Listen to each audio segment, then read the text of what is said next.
changing me and changing you. Praise the Lord. దేవుని మహాకృప చేత మీరందరూ క్షేమంగా ఉన్నారని దేవుని ఎంతగానో స్తుతిస్తూ ఉన్నాను. ఈ దినము దేవుని వాక్య ధ్యాన నిమిత్తమై యోబు గ్రంథము 22వ అధ్యాయము 23వ వచనాన్ని చదువుకుందాం. మొదటి మరియు చివరి వాక్య భాగాన్ని జోడించి నేను చదువుతున్నాను. ప్రియులారా, సర్వశక్తుని వైపు నీవు తిరిగిన ఎడల నీవు అభివృద్ధి పొందెదవు. ఇక్కడ ఈ యొక్క వచనములో యోబు భక్తుడు మాట్లాడుతూ ఈ విధంగా అంటున్నాడు, సర్వశక్తుని వైపు నీవు తిరిగిన ఎడల నీవు అభివృద్ధి పొందెదవు అని. ఎలీఫజు మాట్లాడుతూ ఒక గొప్ప సత్యాన్ని చెప్పాడు. దైవావేశం వలన కలిగిన అనేక లేఖనాల సారాంశం ఇది. ఓ స్నేహితుడా, పాపం నిన్ను క్రిందకు లాగేసిందా? నువ్వు నశించిపోయావా? దేవుని హస్తం నీకు వ్యతిరేకంగా ఉందా?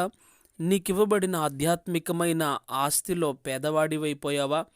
ఆత్మలో కుప్పకూలిపోయావా? ఈ నాశనకరమైన నిరాశ స్థితికి చేరడానికి నువ్వే కారణమా? అలా అయితే నువ్వు ముందుగా ప్రభువు వైపుకు తిరగాలి. లోతైన పశ్చాత్తాపముతో, యథార్థమైన విశ్వాసంతో నువ్వు పడిన చోట నుండి లేచి తిరిగి దారిలోనికి రా.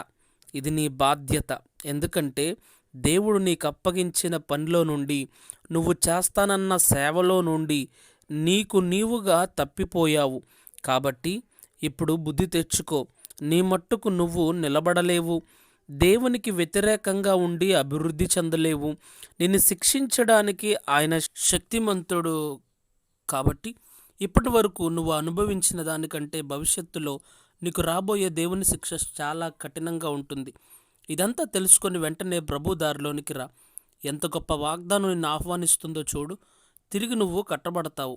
వేరెవరూ కాదు కానీ సర్వశక్తిమంతుడైన దేవుడే పడిపోయిన నీ స్తంభాలను నిలువబెట్టి కూలిపోతున్న నీ గోడలను తిరిగి కడతాడు.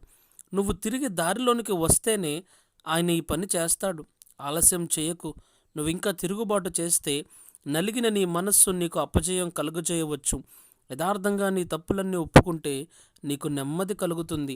విధేయతతో కూడిన నీ విశ్వాసం నిన్ను ఆదరిస్తుంది. ఈ పని చేస్తే నీకంతా మంచి జరుగుతుంది. దేవుడిట్టి మాటలను బట్టి దీవించునుగాక. Amen. Changing me and changing you.